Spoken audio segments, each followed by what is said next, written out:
বন্ধুরা, প্রতিদিন তো আমরা চিকেন আর মটন করি। আজকে আমি হাঁসের মাংসটা তোমাদের সঙ্গে শেয়ার করেছি। আমরা সবাই জানি মাংসের মধ্যে কী কী মশলা লাগে। হাঁসের মাংসের মধ্যে একটু রসুন, পেঁয়াজ, আদা আর একটু ধনিয়ার গুঁড়াটা একটু বেশি আমি ব্যবহার করি।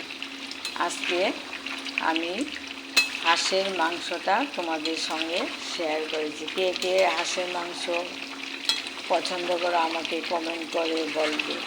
দেখো, আজকে আমি হাঁসের মাংসটা রান্না করেছি। কীরকম হয়েছে দেখতে আমাকে কমেন্ট করে বলবে। তোমাদের পাশেও আমি আছি। আমার ভিডিওটা যদি ভালো লাগে আমাকে লাইক কমেন্ট করে বলবে। আজকে আমি হাঁসের মাংসটা শেয়ার করেছি। এখন গরম মশলা দিয়ে নামিয়ে নেব। দেখো বন্ধুরা, কীরকম হয়েছে। এখানে তোমরা এইভাবে, শীত এসেছে, এখন তো ঘরে ঘরে হাঁসের মাংস চলবে। শীত এখনও আসেনি, পুরাপুরি আসছে আর কি। এই যে দেখো হাঁসের মাংস।